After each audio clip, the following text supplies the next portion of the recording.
Right now, there are multiple military bases all across the United States that are experiencing increased air traffic and ground movement of troops and equipment. The potential for this to be the real thing is actually pretty high.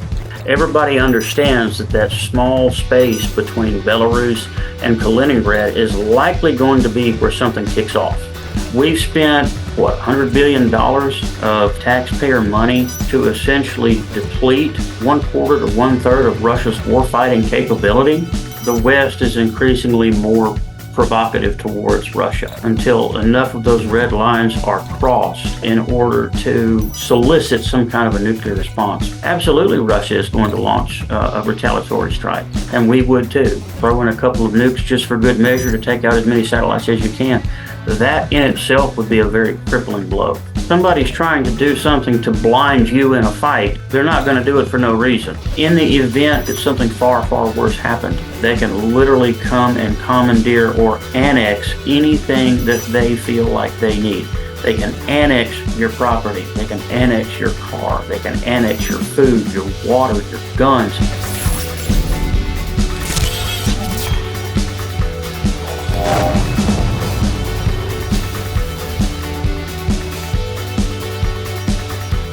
Most people's idea of a nuclear exchange is actually dated back to 1960s roughly. They have absolutely no idea about the technological advances. The technology is absolutely surreal. Let's talk a little bit about GPS jamming. And Okay. What is it? Because it's happening right now, and it appears to be stemming from Kaliningrad. I follow some, I don't know what you'd call them, GPS jamming enthusiasts on Twitter. And they seem to have triangulated the GPS jamming in and around that region. Why are the Russians doing this, if they are doing it? Why is it happening? Why do they do these exercises? We talked a little bit about spoofing, but how would it relate to modern warfare and nuclear warfare? Okay. GPS jamming, there's really two main facets of it. Okay. One of them is to prevent a GPS device from being able to detect a signal from a GPS satellite, being able to lock onto that signal and utilize it to determine its current location, or if it's a mobile GPS device, being able to determine its direction of travel, rate of travel, and then therefore consequential position as updated from that satellite. If you can interfere with that GPS device's ability to communicate with that satellite, it doesn't know where it's at. And it can't update where it either is right now or should be according to direction of travel and velocity and so forth and so on. It doesn't update like your TomTom. You know how your TomTom shows it on the screen, you're going down the road and you see on your screen. If it can't update, it may still think that it's 4 miles back. And whenever you're trying to utilize a GPS system to effectively track an incoming target or send out some form of munitions to intersect a target to attack it, if it can't determine where it's at, where it's going, and where it needs to be in the future, that greatly reduces the efficacy of your weapon system. And everything that we utilize today, I don't care if you're Russian or Chinese or American or Brits, we all use one form of GPS or another. We have ours. It's just commonly called a GPS or global positioning system. Russia has theirs. It's called GLONASS. It all operates on the same basic principles. The frequencies at which they operate are actually extremely close to one another. They're still in the same frequency band, but they're just far enough apart that they don't interfere with each other. The other thing is if you have something, let's say a drone, an unmanned drone, and he is observing or surveilling something on the battlefield, he's feeding that information back to somebody else watching on a computer screen somewhere. That information has to get from the battlefield to the drone to the satellite and then back down. If you interrupt that chain of information, you effectively blind that surveillance tool, whether it be a drone or whether it be a satellite up in space or whether it be an airplane flying somewhere in the atmosphere. You can, the satellite jamming technology essentially forbids the other person to have a real close look at what you're doing. With a strong enough signal, believe it or not, GPS can actually blind a satellite from taking photographs and other things, other forms of surveillance above you. So if you have a strong enough signal from a GPS jammer, it can't determine where the eye of the satellite may be able to see that tank out in the field, but it doesn't have the ability to determine latitude and longitude as relevant to that tank. Not nearly as efficiently. You take away the enemy's ability to be able to find out where you're at. And this is also very useful whenever you're doing something and you want to hide it from your enemy. Maybe they're doing something in Kaliningrad. Maybe they're moving in weapon systems that we don't yet know about, and they want to keep it a secret. So they're doing everything that they can to keep airplanes and drones from flying within that area to observe what they're doing. Interesting. And so is Ukraine utilizing this GPS in their drones to attack these targets that are deep inside Russia? Absolutely. Absolutely. Even the cheapest drone, you can go down to Walmart and buy a $100 drone, and it utilizes the same technology. Now, there's two different variations of United States GPS. One is a civilian side, one is a military side. Okay. Civilian side is accurate down to about 7 meters. The military side is accurate down to about 1.2 feet or about 14 inches. Okay, so one of them is good enough to be able to go down the road. The other one is good enough to be able to drop an artillery shell square in the middle of a tank in the middle of a field out in the middle of nowhere. But they still utilize the same technology. And for a drone to be able to fly over someplace and observe something and be able to fly back, a lot of it is just push button, return to where you originated from. It knows where home base is at. You just hit a button or hit a command on your computer, and that drone will turn around and fly right straight back to the guys who's operating it. So yes, they all utilize it. This GPS jamming, I'm assuming it's indiscriminate in that if you jam over a certain, you're also going to compromise your own plane's ability to utilize GPS, but you're saying the Russians use GLONASS, which is on a different frequency, similar but different. So if they are trying to protect against drone attacks, they would be doing this GPS jamming in and around the regions where they're anticipating an attack. Would that have an effect on their own planes? To a degree, yes. To a degree, no. I'll answer the first question. Yes, it can have an effect. If they're jamming a specific frequency spectrum, in other words, the band at which the entire band, like bandwidth, if you think like in terms of computing, if they're jamming that entire spectrum, anything that would normally operate and send or receive a signal within that entire spectrum could be compromised. However, if they're using jamming technology from something, let's say one of their pole one stations, which is located on the back of a truck, it has about 100 kilowatt effective radiated power. If they tune that specific frequency of that jammer to, let's say, an American frequency, but not necessarily their own, they can still have a partially effective system, whereas ours could be far more negatively affected. Okay. And in a sense, you asked the other question. What was your second question? Just with respect to, I think you pretty much answered it with respect to, would it affect their own planes? Yes, absolutely. It can. So in certain circumstances, yes, it can affect both. If you've got an operator that's really in tune and he's switched on and he knows exactly what he's doing, you can take that jammer and be very accurate with it. So you're saying that they're probably doing this because they're trying to potentially cover what they're up to in Kaliningrad, possibly in Ukraine as well, of course. Could this have something to do with what's going on with the current exercises that are currently taking place with NATO? How do you think that factors into whatever sort of GPS interference they're doing right now? Could it be that maybe they're trying to track what is coming in from Poland to Ukraine? I'm just trying to get a sense of why the target zone appears to be over Europe and almost outside of Ukraine, as far as what I'm seeing on these people I follow who are tracking this stuff. They're saying that a lot of it is kind of almost in the Poland into Europe, sort of Baltic Sea type region. Well, let's take one thing at a time.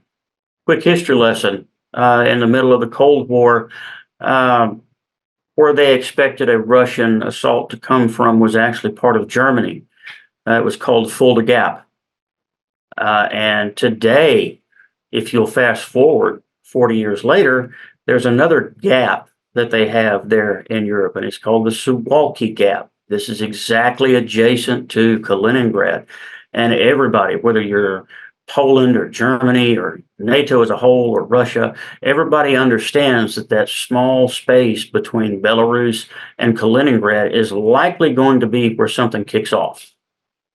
And if they're trying to put in emplacements, weapon systems, or they're trying to do something kind of on the sly and a down low, they're going to do everything that they can in order to blind their neighbors, which is, of course, Lithuania, and the other Baltics as well as Poland. They're going to do everything that they can to deny them surveillance access to what they've got going on in Kaliningrad.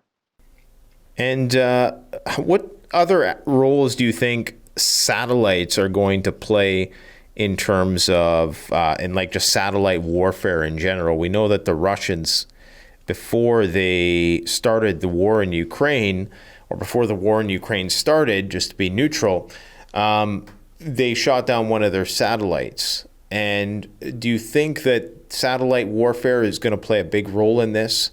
And are these systems ubiquitous enough that they're going to be effective in a broad way? Because we know there's thousands of satellites. I mean, to shoot them all down would be, very difficult and costly. And I know the Russian politicians have been making threats against Starlink because of their complicity in aiding and abetting the Ukrainian systems. But of course, there's thousands of Starlink satellites, and being able to take them all out would be incredibly costly. What role do you think satellite warfare plays in a potential nuclear conflict? Let me fall back to something that we were talking about earlier. I mentioned that electromagnetic energy, while within the atmosphere, it can be inhibited. It has a fall off of 2 times the square root of the distance. I know that may not, ring with many people, but the farther you are away from the source, the weaker the signal gets. In space, that does not happen. There's nothing there to inhibit that signal. So if you were to, let's pick a country, were to launch a nuclear device, and it gets to a certain altitude, and they detonate a HEMP, a high altitude EMP device. That EMP energy has the potential to affect any satellite that it comes in contact with, their own, ours, and it doesn't matter how many there are of them. One satellite, 20,000. That EMP energy is going to cascade down the side of it, and if it couples with anything on the inside of that satellite's out of commission. And we're not even talking about the actual shock wave from the explosive force from that nuclear detonation. I'm just talking about the EMP force. So one strategically placed EMP device has the potential to take out an innumerable amount of satellites on any one side of the planet or another. So if I wanted to cripple Russia's ability to see what's going on over here, before I launched any nuclear missiles towards their mainland to a terrestrial target, I would want to blind them first.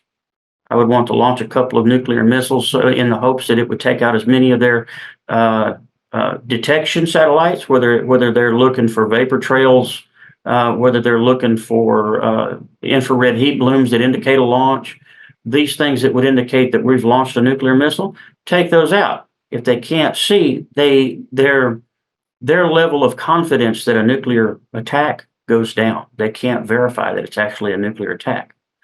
Okay, everything that you can blind or disable works to your advantage. They know this too. They're not dumb. So if they were going to do the same thing, the first thing that they're going to want to do is take out as many of our own satellites as they can. And while United States and Russian satellites are probably a lot more heavily hardened against an EMP attack, I'll almost be willing to bet you a ton of money that those satellites that operate on Starlink are not nearly as protected. It would be prohibitively expensive for Elon Musk to be able to do that. Not to mention the fact that everything that you add to a satellite or a payload to make it more EMP hardened is more weight. And more weight costs more to put into orbit, especially in a timely fashion. Elon Musk is not going to do that. So you're saying the first thing that happens is they do a high altitude nuclear EMP, which takes out probably most of the grids in the countries that they're going to potentially be shooting at, and as well as a satellite communication. So that takes care of the satellites for the most part. Yeah, it would really be a two-pronged attack. Um, Probably launch a couple, not necessarily a complete salvo, but you would launch a couple. The first ones that would come in contact at or above mainland United States, they would have to get closer in order to take out the electrical grid because, again, EMP energy has to travel through the atmosphere in order for it to have a profound effect on their target. The closer you can get without getting too close, the more effect that it's going to have because that actual EMP, that pulse is going to be stronger the closer you get to the actual detonation of it. And then, of course, just maybe a few minutes behind, you're going to have those that would be detonated in high altitude up in space that would take out one or more or as many satellites as you possibly could. So, first thing to do, yeah, destroy anything that's electrically sensitive on the surface by launching a couple of warheads this way, and then right behind it, throw in a couple of nukes just for good measure to take out as many satellites as you can. That in itself would be a very crippling blow. And you're saying that would likely blind them to what our intention was. Wouldn't that increase the likelihood that they're going to retaliate because they don't know what we're up to, so they have to almost err on the side of caution? Well, I mean, there's yeah. obviously the red line that would still be there, but could they trust what they were hearing on the other end? Well, look at it from a personal perspective. If somebody's trying to do something to blind you in a fight, they're not going to do it for no reason, right? So if the United States is going to expend the resources, the money, the time to try to blind Russia, it won't be for naught. They're going to understand that trying to take out their capabilities is just as important, maybe if not more important, than the actual strike itself. So if somebody's trying to blind me in a fight, I know they're in it for the fight. They're there to do me some harm. So absolutely, Russia is going to launch a retaliatory strike, and we would too. Do you think that there is a plan to, I've been thinking about this a lot lately, that maybe we think that we can do some kind of decapitation strike by drastically minimizing the retaliation. Is there a scenario where we check all the boxes, we do everything right, the West is able to take down Vladimir Putin and minimizing perhaps Russian casualties as well? Is there any scenario where they can make that happen whilst minimizing a retaliatory strike based on everything you know about this electronic warfare and using EMPs and HARP and all this stuff? Yes, it could be remote. Of course, I don't have a crystal ball. I can't tell you what's in store, but I can tell you this: the way that I would see it go down is the West is increasingly more provocative towards Russia.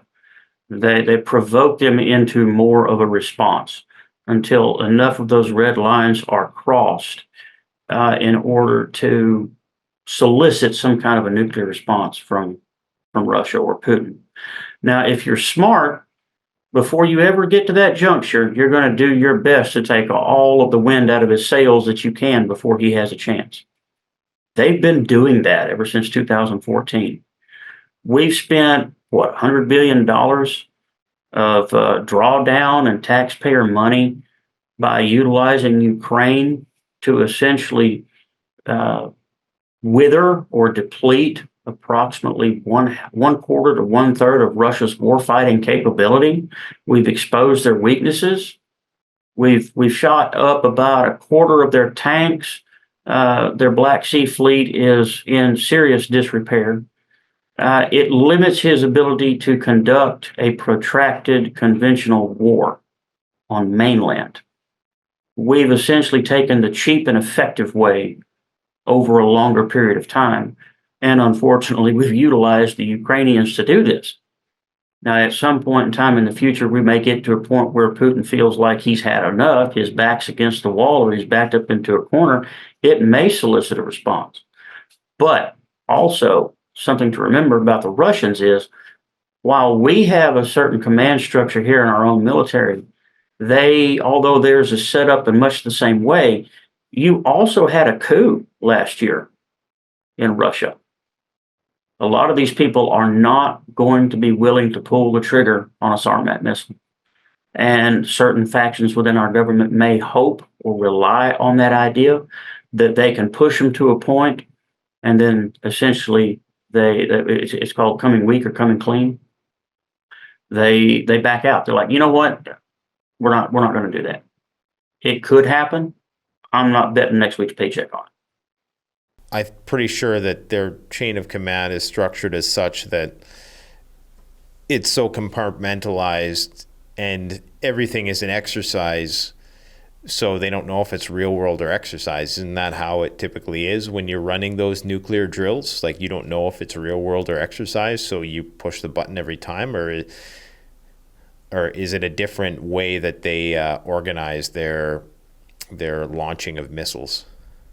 It's absolutely very close to what we have, and you would be correct. However, there's one thing that you may be overlooking, and that's the fact that people see what goes on around them.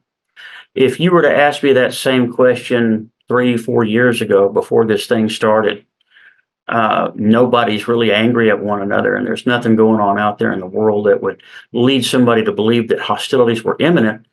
Well, there's a fairly good chance that it's just a drill. So, yeah, I'm going to push the button because in the back of my mind, I know this is just a drill. Fast forward to today and look at everything that you've got going on. Not every Russian is stupid, and they're going to look at it from the standpoint of view and go, okay, well, the potential for this to be the real thing is actually pretty high.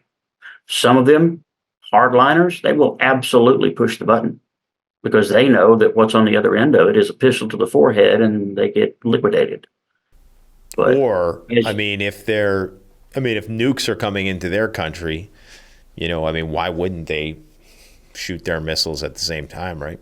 I think what I worry is there's almost more fatalism now in response to, especially if you are one of these, Russians who's just so used to the suffering on the front lines, you would think that they would almost be more willing to follow those orders.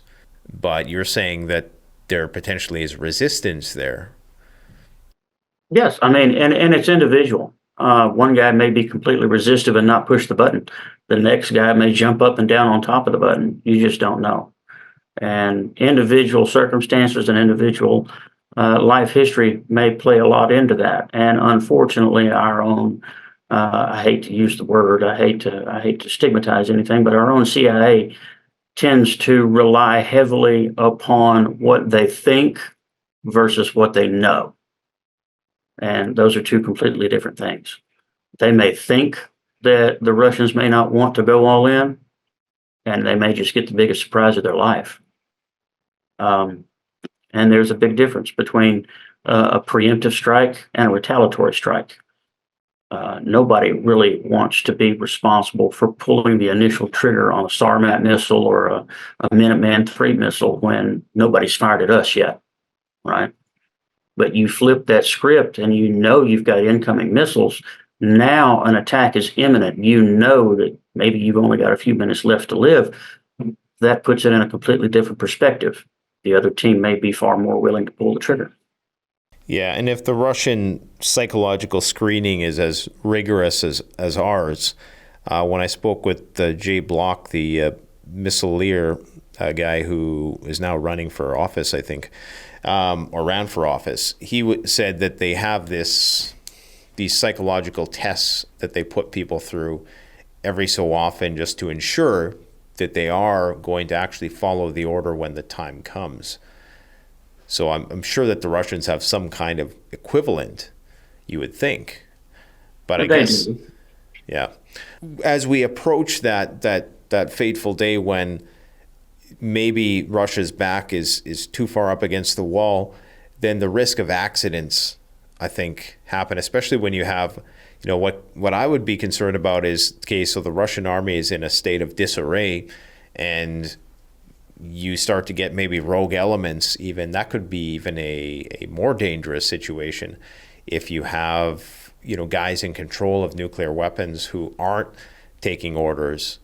And even if something internal were to erupt where they were using nuclear weapons on themselves, or if there was a coup, that's almost a more dangerous situation, I would suspect. So perhaps this is why the West hasn't pursued that course of action fully, because maybe they know like the collapse of a Russia is even more dangerous potentially than at least where the power is still centralized, and they can't just have rogue elements getting a hold of these nuclear weapons. A civil war in Russia, I think, would actually create a even more dangerous situation. I think you're right. One thing that you've always got to be mindful of is a power vacuum. And in the event that something happens that strains the relationship between a senior commanding officer and all of those subordinates beneath him, if somebody feels that he's not doing the right thing, there's always potential, even on our side, there's always the potential for somebody to turn rogue and do unconscionable things. We have certain things that we put into place, certain security measures that we hope to avoid with that. It's not nearly as extensive in the Russian military. They do their thing, we do ours, but the potential is certainly there. I'm sure there's a lot of people watching now who are probably thinking to themselves, okay, the Russian population, there's a 75 to 80% approval rate for Vladimir Putin, depending on which polls you listen to, that something like that would be more likely to happen here than there. What would you say to that? Well, you've got to take into consideration the mindset of the average Russian and what they have to put up with every day. We enjoy things here like free speech. We're not usually hunted down and persecuted over what we say. They, on the other hand, could very well be. So you may see a lot of people over there who outwardly and openly toe the party line, so to speak, and say what they think that they need to say in order to keep the booger off their back. But in reality, I would believe that maybe half of what they say they actually believe. There's Russians are very compartmentalized too. You've got to realize that the average Russian person lives in conditions that we would call third world, and they don't get the same information influx that we do on a daily basis. So if they're told something, that's what they think, because they don't know any better. I think we also run the risk too when you have a population like that is 75 to 80% committed to the president, and perhaps because of the authoritarian structure, when they do speak out, they have to make sure they mean it and they have to make it count.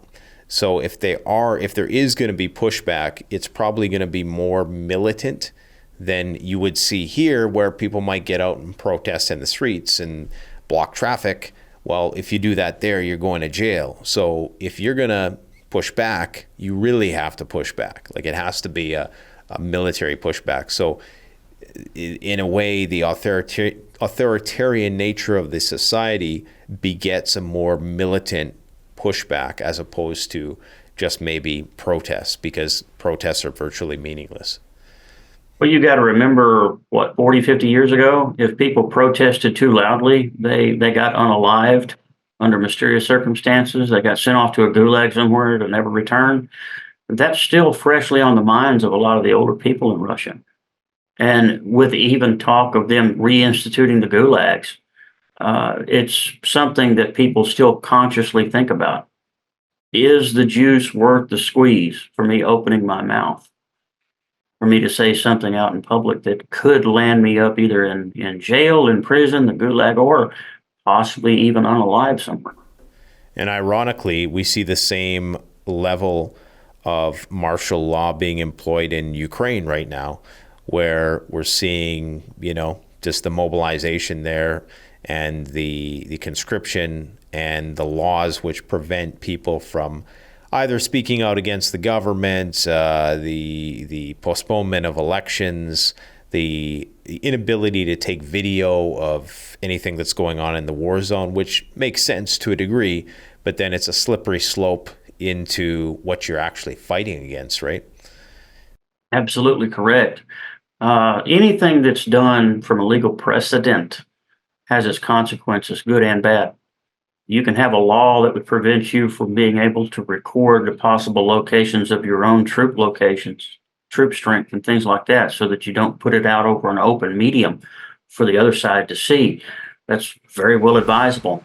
But then if you take it to the extreme to where you can't record anything, then you kind of run into that area where here it would be essentially the same thing as violating freedom of free speech or the freedom of free press or something of that nature to be able to report on what's going on. They call themselves a democracy, but they're not. You've got to keep in mind what they're actually doing over there.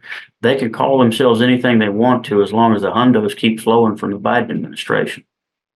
They'll call themselves anything that Biden wants them to, as long as they keep getting money that they can launder. It's blatantly obvious what's going on whenever you start to take into consideration of all the private properties that are owned by certain people in Ukraine. And to this point now, most of Ukrainians see it for what it is, and they've tried their best to get out. And they don't want to fight in that war. Even though some of them feel very strongly and patriotic towards it, some people are just absolutely opposed to the idea of being placed in danger for the sake of somebody that they don't feel has their back, that they don't care about them. You've got these people that are trying to leave Ukraine and being forced under gunpoint even to come back and fight for Ukraine, because Ukraine, they've overplayed their hand is what they've done. A lot of people are starting to see what's really going on. They're starting to take notice of the things behind the scenes that don't quite add up. And war fatigue is starting to set in with the West. We're not giving them as much military weapons, equipment, money, and resources. And Ukraine, the only way that they can win is if they literally mobilize everybody that they can. And the only way that they can do it now, because the democratic process has failed, is they must do it essentially at the threat of personal harm. And so while we're seeing this diminished increase in the Ukraine war, we're also seeing the war rhetoric ramp up with NATO. And I've pretty much heard almost every defense minister or commander of respective military in any NATO country now say, either in a press conference or in an interview or in a direct public address, that the population needs to prepare to mobilize for war. So, knowing this, what do you think Article 5, the U.S. role, would be in that sort of altercation? Do you foresee, and this is kind of a deviation, we're getting into geopolitics, but do you foresee that the United States would actually come to the aid of Europe if we engaged in a conflict, or if they got directly involved with the Russians?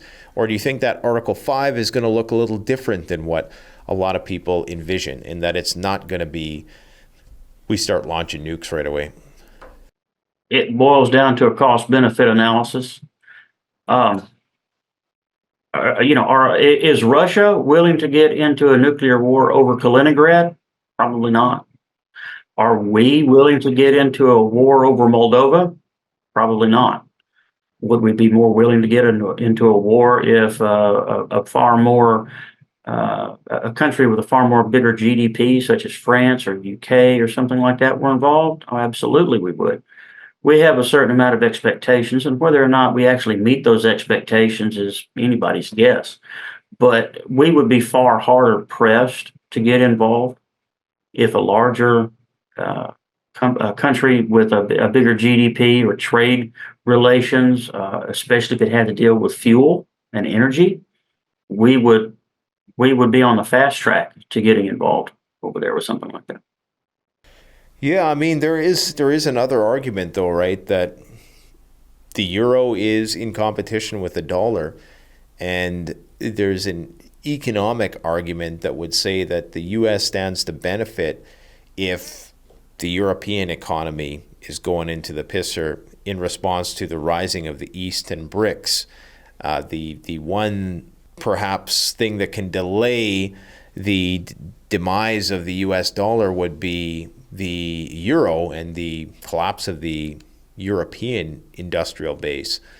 That's one argument, anyways. I'm not saying it's one that I'm fully subscribing to, but there's other ways of looking at this where maybe the collapse of Europe is not necessarily against the interests of the United States economy and just the U.S. dollar as the global reserve currency.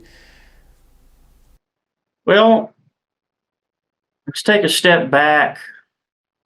What, 1 or 2 decades ago, there was a president, and I'm paraphrasing here, but he says never let any good disaster go to waste, or never let any tragedy go to waste. It's a kind of a case you could look at it like wagging the dog. If the United States somehow had an open hand in the demise of the euro, then Europe would have to go crawling to somebody, to some bigger brother, to help save the day. And you've pretty much got two options at that point for Europe. You've got the American petrodollar to revive their countries, or you've got the BRICS alliance, and we all know pretty much where most of Europe is going to turn to. The type of money is less important in this instance. Whatever title you give it is what I'm talking about. That's far less important than the ability of that money to suffice its need. And if we can force them into a position where we wreck their economy, force them to be subservient to our natural gas and our oil, well, we win twofold, don't we? Mm-hmm. Yeah. The American dollar now becomes the new reserve currency for them as well as America, and they're eating out of our hand. Yeah, so we would still then be obligated to fulfill our NATO Article 5 obligations. What I see, the most feasible scenario in my mind would be that ultimately, yes, Russia gets pushed too far, and perhaps there is a detonation of a theater tactical nuclear weapon in some aspect, maybe just demonstratively. If Russia was to utilize a nuclear weapon in Ukraine, what do you think the response would be? I think it would boil down largely to what the result of that launch entailed. Again, if Belarus lets one rip and it makes contact with some small Balkan state that we really don't have a huge political or geopolitical investment in, we're not going to be as inclined to hold their feet as close to the fire. And while it would certainly be met with a lot of condemnation and saber rattling, and if you don't do this, we're going to do that, have absolutely no doubt that you would see that all over the news for the next 6 months. But if they decided to let one rip and it impacted a far bigger country or something that had more of an economic factor to it, maybe let's say they attack Poland or Germany or someplace like that has a much larger GDP. Maybe they have a much larger influence on the production of food, especially in that particular area, then you would see much, much more pushback. And irregardless of the size of the country, the first thing you're going to see, of course, is public condemnation. They're not going to condone such an act. You'll see every politician from Lindsey Graham all the way up the line beating on their chest about how we need to send more troops to Europe in order to fend off Russian aggression. And I mean, it'll literally progress from there. What do you think about DEFCON? Is that still something which is being utilized, or has it been, do you think it's been updated? And obviously it's classified, but what if we are to assume that the DEFCON system is still in place? What DEFCON level do you think we are currently at? And do you think it's still or do you think it's been modified perhaps and modernized? I think that it probably follows something closer to a flow chart now than it did when DEFCON was first put into practice. Initially it had 5 different levels from least severe all the way to, full blown imminent nuclear attack or retaliation. Just judging from what's going on around the world, I would put us somewhere between a 2 and a 3. I don't think we really qualify for being a DEFCON 2 yet. We're not scrambling jets on the tarmac. We're not getting ready for imminent nuclear exchange just quite yet. On the same token, I know everybody at Mount Cheyenne or Cheyenne Mountain. I know they probably have problems sleeping at night because they just don't know when the nukes are going to fly. We're kind of in a heightened state. We're beyond a 3, but not quite at a 2 yet. So I don't know how they would grade it. I don't know if they would say, well, we're still at a 3 or we've moved down to a 2. I think we're somewhere in the middle.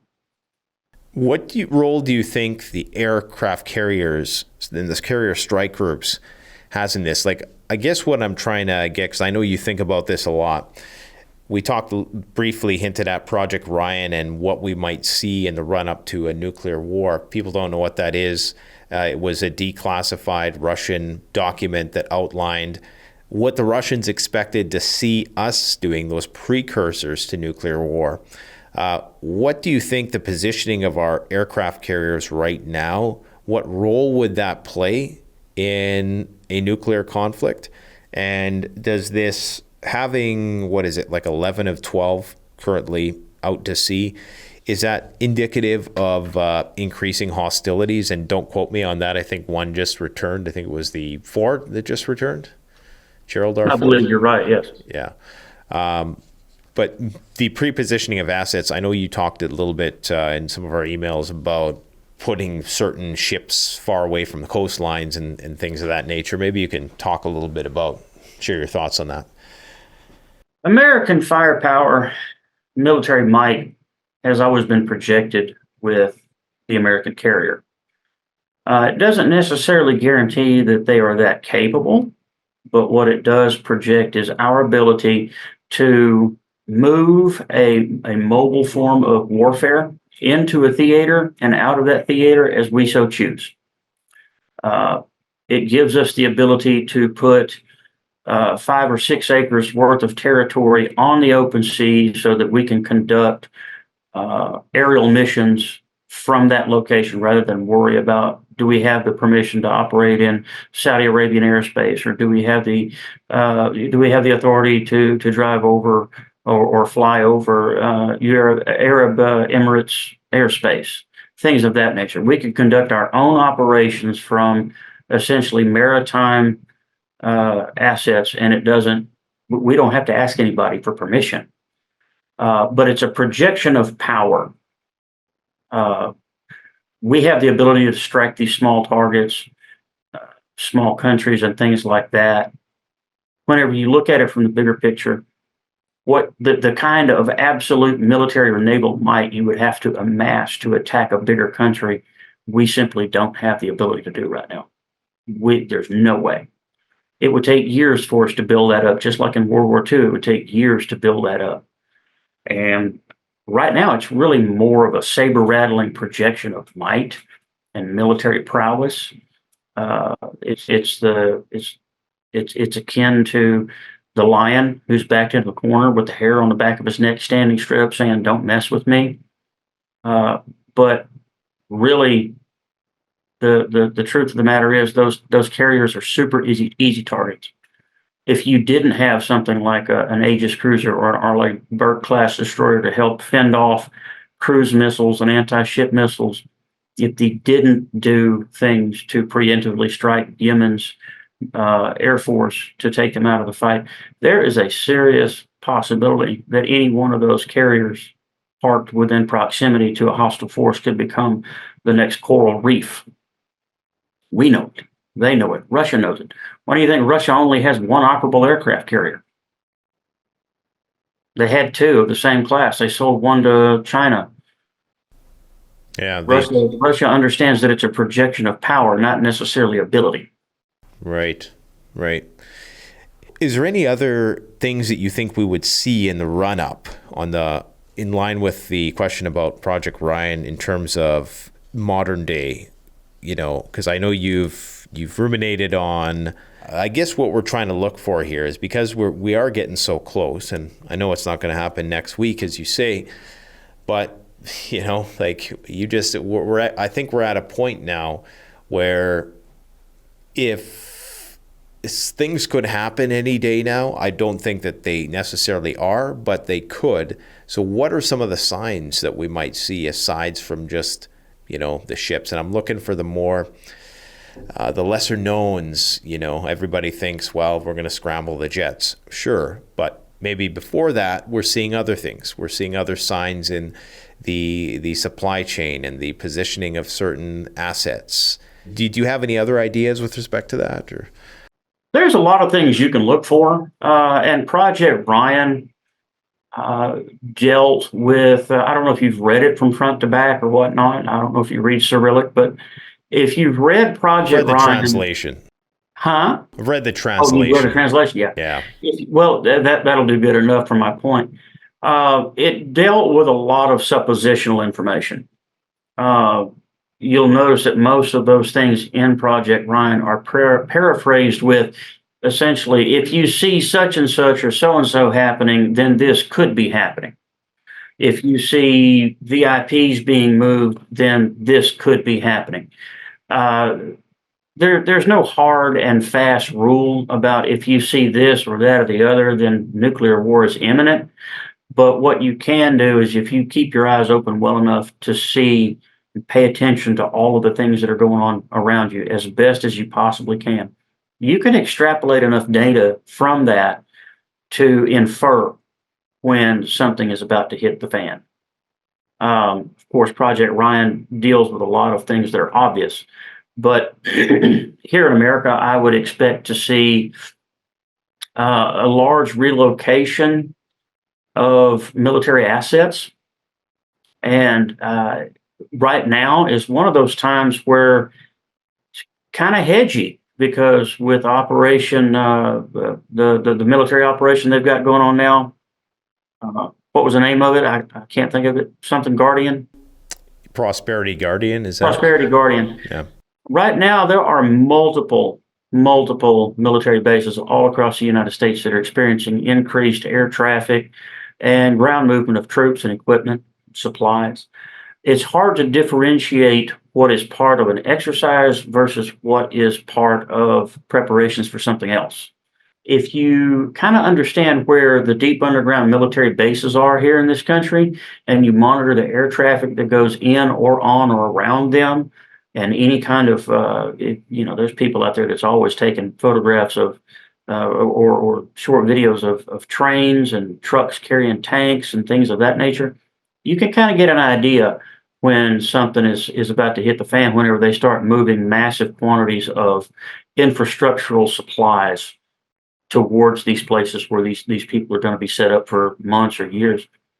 Whenever they start moving VIPs, of course, the downside of that is you almost have to have somebody at an airport looking at them, watching their every move in order to report on it, because they're not going to tell you when a senator gets off an airplane. It's just not, it's not within their purview to do that for security reasons. But there are certain things that you can look out for. I would encourage people to read Project Ryan to get an idea of what to look for. But right now, with Prosperity Guardian going on, if I were to want to set myself up in a position to where I was prepared for some kind of event like this, a large scale event, I would absolutely do it under the mask of a military exercise, because you can't tell the two apart. Not unless you're privy to inside information, or you have something, something. So you can't really tell. Everything that they do for Prosperity Guardian could just as easily be being done for far more important reasons, to include the transfer of military equipment, personnel, supplies, food, all of that, because there's literally no difference between uh, doing that in preparation for an exercise and doing that in real preparation, such as Operation or the exercise Reforger, Steadfast. Yeah. like in the 70s and 80s, where they would take massive amounts of men, equipment, supplies, and shuttle it to Europe right quick, because they wanted to be able to understand their logistics to be able to do that as quickly and efficiently as possible. And they're going to do the same thing today. Reforger and Prosperity Guardian have a lot in common, because they both accomplished essentially the same goals. We had a line in the sand in the 80s, and that's where that's where Reforger was designed to hold off a Russian attack long enough for reinforcements to arrive. Now it's just moved over a couple of 100 kilometers to the Suwalki Gap, but the end result is the exact same thing. Hold off a Russian advance or a Belarusian advance long enough for us to be able to reinforce and resupply the troops and try to stave off an attack. It's the same thing.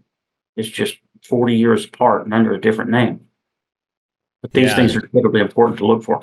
And this Steadfast Noon exercise that's currently taking place, and now that you say that this might be a cover for something bigger, something more important. And I think when they first started moving the aircraft carriers into the Mediterranean, I was thinking about how this might factor into the Black Sea calculus of things. And it would seem to be a kind of clever way to get your assets a little bit closer to a potential developing theater without having to explicitly do so for that purpose. So you certainly gave me something to think about there with respect to this Prosperity Guardian, and just the ability to mobilize the military and have an excuse to kind of mobilize all your assets and get a lot of traffic, a lot of noise to cover up potentially, getting stuff into Raven Rock or Cheyenne Mountain or whatever, Denver Airport, for all we know. Right. Yeah, that's interesting. There's some normalcy bias that goes along there as well. You reinforce Eastern Europe, and then nothing happens, right? Well, nobody pays attention to the fact that nothing happened nearly, with respect to what you've been doing. So you can quietly continue to reinforce after this Prosperity Guardian is officially over with sometime in March. You don't have to pack up everybody and send them home come March. At that point in time, you still quietly continue to reinforce, build up your defenses, train your people, and then essentially when something does come down, you've already got your resources in place. And this is the perfect cover to do that. Yeah, and it's a very similar thing with the Chinese balloons. After that, there was just a lot more justifiable aviational activity, NORAD activity, and nobody really asked too many questions, because it's the launching that is the loudest, the launching of any operation, which is going to garner the most attention. So once you get everything moving, then yeah, like you're saying, the normalcy bias kicks in. Now, just to conclude, there's a lot of things we could talk about here, but we got to cut this meeting short here. You sent me a message recently about federal emergency war powers, And it's interesting because I did a video about this over the weekend with our own Emergency Planning Act, as it's called here, which basically gives the government all kinds of draconian powers during wartime. And this is just something for people to think about, because in the aftermath of everything that we're talking about here, in a worst case scenario, you're going to have to contend with the guys in the suits, the guys in the hazmat suits with the, that look pretty cool, but are pretty menacing. And the message that you sent me was with respect to FEMA and the introduction of the National Incident Management System, which is a 300-page document. And this involves annexation, allows government bodies to confiscate privately owned resources for redistribution during disasters without clear limits. Now, I know that this is a thing in Canada. We've been accustomed to this sort of treatment for years, but I think a lot of my American viewers on that video were saying that, oh, we don't have to worry about that here. What do you have to say to that? Read. Go there, look that document up, read that 300 and something page document, and hopefully your eyes will be opened. I can remember when I first found out about it in 2021. We where I work at the law enforcement center here, when we first came in contact with it, and we were made aware of it, and we went over some of the highlights. I remember sharing some looks with some of my coworkers, the worried look of knowing where this is going. And after about a week of having enough time to read it and kind of research it out, our fears were pretty much confirmed. And the authority is not given necessarily under some kind of wide sweeping governmental plan that you would expect to come as a result of some kind of draconian measure. Its authority is derived from the Federal Emergency Management Agency. And essentially what the document does is it says they can do anything that they feel is necessary to annex or redistribute wealth, private property, resources as they see fit. What it doesn't do is explicitly list out the limitations to what it can do. So it kind of opens the door and leaves it open for interpretation with no clearly defined boundaries of what it can or cannot do. Let's say, for instance, if you had the Iceland the other day, the volcano erupted, so you need to go commandeer some fire trucks to save a part of town. Perfectly understandable in a normal emergency management situation. Go get what you need and redistribute it to your fire companies in order to be able to help that out, or ambulances, whatever you need. It's understandable. However, what it doesn't do is stop there. It purveys that document under those kind of circumstances. But in the event, let's say that something far, far worse happened, maybe we experienced some kind of a large riot or something of that nature, maybe another civil war, right? Whatever fantasy situation plays out in your mind. What it doesn't do is limit what they can do. They can literally come and commandeer or annex anything that they feel like they need. They can annex your property. They can annex your car. They can annex your food, your water, your guns, any and everything that you have, they can annex. Believe it or not, it even goes so far as to say that they can annex you for your expertise. So let's say maybe Or you your used labor. to, or well, kind of go hand in hand, right? So let's say I used to be an EMT, but I'm not anymore. So they say, oh, well, you've got prior EMT training. We're going to annex you and put you to work over here as an EMT because we need an EMT. They can do that. And it's the authority is not given through the War Powers Act. So you don't officially have to declare a war. It's just given under Federal Emergency Management Act. And it's probably never been really tested on a nationwide scale yet to be put under the public lens of scrutiny. So because it's you've had Hurricane Katrina, maybe a few other regional disasters, but never anything that might have called into question. And I don't know when this National Incident Management System was introduced, but I'm assuming it's relatively newer. And so there probably hasn't been any public debate about whether or not it is crossing boundaries. Well, I want to be clear on something. The National Incident Command System, the NICS or the NIMS, National Incident Management System, it actually came out 20 something years ago. And its initial form was supposed to be a very simple and straightforward way to manage any kind of an incident, whether it was small or large in scale. And as the incident grows in size and complexity, so do your resources and the way that you manage it. I think it was a pamphlet that was put out, a stack of papers. If you got the black and white copy of it, of about 12 or 15 pages, it wasn't much of anything at all, other than essentially a flow chart of how things, were structured, a command structure, if you will. And over 15 or 20 years, that has grown into the animal that it is today. It's exceedingly hard to follow. It is overly complicated and overly detailed down to the last nth degree because government bureaucrats got a hold of it and they essentially inflated it to a point where nobody wants to deal with it anymore. And then they attached that National Emergency or Incident Command System, which is essentially your structure, and then they attached a law behind it that gave it its authority to act. That's the problem. The NICS and NIMS is just a way to deal with a problem. Right.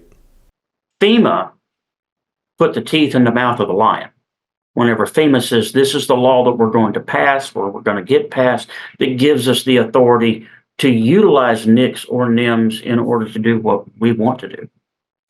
So it's definitely good stuff for people to research and know about, just to factor that into your preparedness plan. Now, I think we've been fairly disciplined in our speculations up until this point, and you've given a lot of very measured, thoughtful, insightful responses. Let's end on a conspiratorial note. Okay. Let's take a crap in this in the chocolate sundae.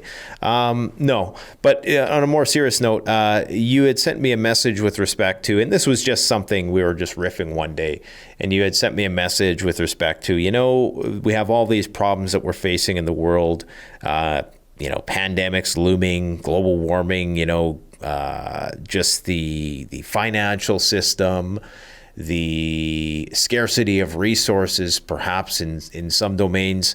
And one thing that might solve it would be a nuclear conflict. If we're really getting to, if I was like this elite evil cabal and I was trying to solve all these problems in one fell swoop, I mean, an interesting way of going about it, which would be absolutely devastating for the planet, but you'd kill a lot of birds with one stone. World hunger, don't have to worry about that anymore. Maybe you probably still have to worry about pandemics because, there's going to be a lot of disease. But, in terms of cooling the planet, that would bring it down a few degrees. There would be no more need for a global reset at that point because, what are your thoughts on that? Well, it's been theorized that various different factions within the government, take your pick, whether it be the power hungry elite like George Soros or what's his name, the big banker guy, or whatever, especially Bill Gates.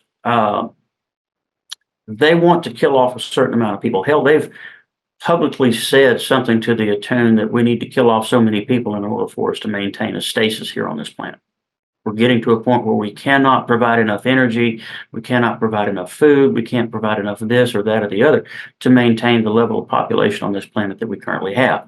So if our population problems only get worse, it's just going to expound those problems exponentially later on.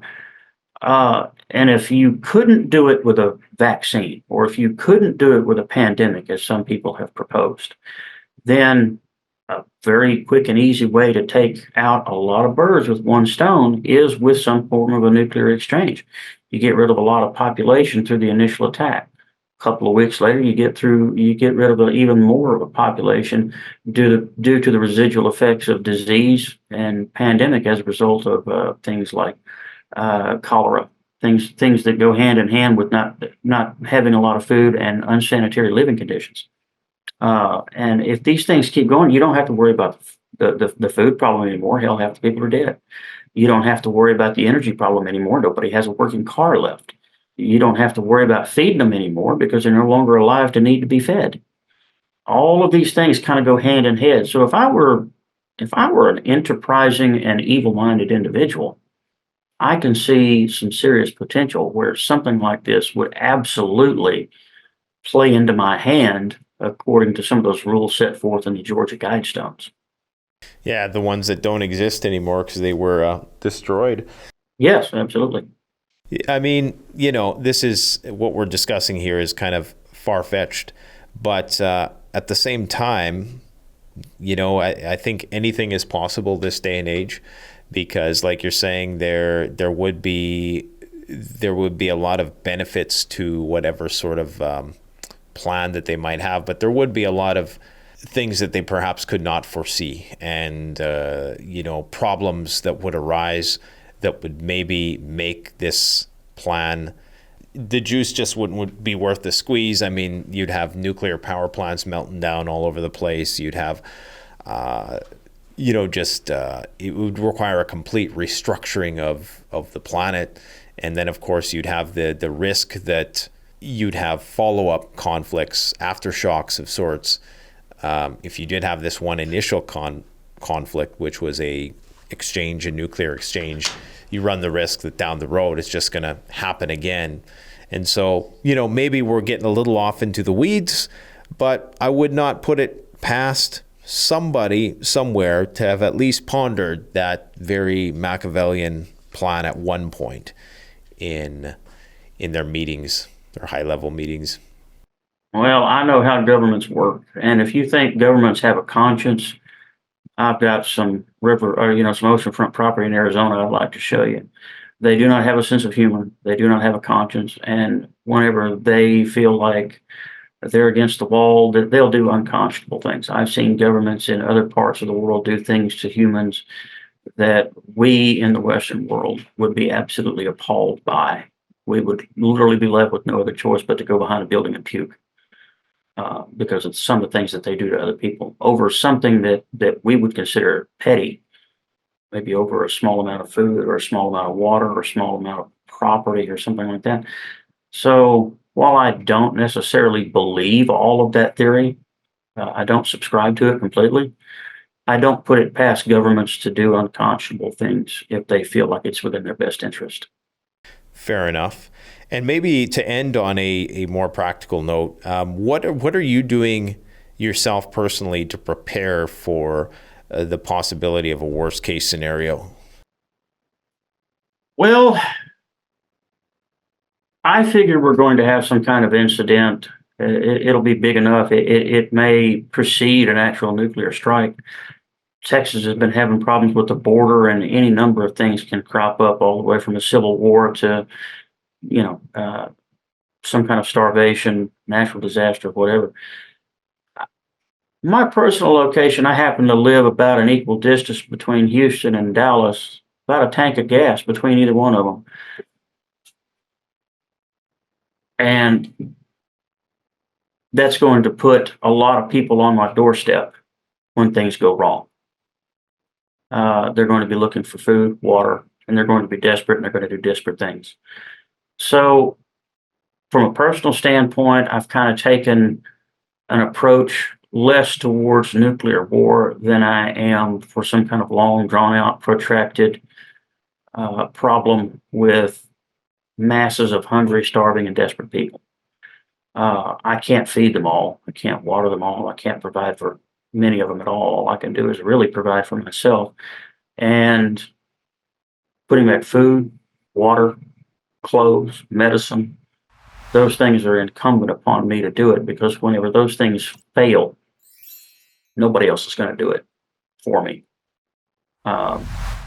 Plastic totes and plastic barrels full of water, plastic barrels full of diesel and gasoline, those things that I can prepare for it now. They're incumbent upon me in order to put those back to ensure the safety of me and my family if and when things go bad. Uh, Nuclear war scenario is a little bit more touchy. There are certain things that I don't care if you've got a lot of money, you just can't plan for. And honestly, the most humane thing that could possibly happen to a lot of people is they get hit square in the forehead with a SARMAT missile shortly before it detonates, because the quality of life that they're going to have afterwards is actually going to be abysmal. You bring up an interesting point about Civil War, and I think it should not be understated that that movie, Leave the World Behind, I think it some people didn't like it, but it raised an interesting question about how a hot war between nations will likely be preceded by civil unrest in their respective countries. And I think we've seen this in most cases throughout history, where typically before nations go to war, there's an attempt by one side to undermine the government of the other. And typically that takes the form of, trying to foment unrest. And that could be, like we've seen in that movie, chaos, confusion, cyber attacks, civil war, and then that's when they hit us, right? So there is a possibility there. I think you're right with this election season. I think anything could happen, especially if the candidate who is not in line with the status quo is elected, then or is projected to be the winner, then we might see some other cards being played. And I hope Texas is a big state, so there's a lot of ground to cover, and you seem like you're at least ahead of the curve. So there's lots of space up here in Canada too, but it's cold out here, so just be prepared if you do plan on coming up this way. But you're welcome to come up here. We got a lot of space. We'll hope to one of these days. It gets hot. It gets hot down here. Yeah.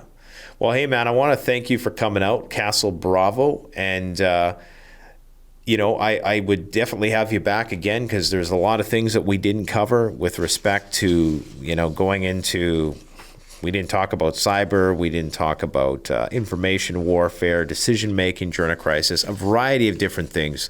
But it's been great having you today, man, and I really appreciate it. And hopefully, if anybody has questions in the comment section, maybe we'll have you back and we'll get those questions answered. Well, look forward to it. I appreciate you having me, and look forward to doing it again. Right on. Well, thanks a lot. Been great talking to you today. Take care. Same to you, brother. The best way to support this channel is to support yourself by gearing up at CanadianPreparedness.com, where you'll find high-quality survival gear at the best prices, no junk, and no gimmicks. Use discount code PREPPINGGEAR for 10% off. Don't forget, the strong survive, but the prepared thrive. Stay safe.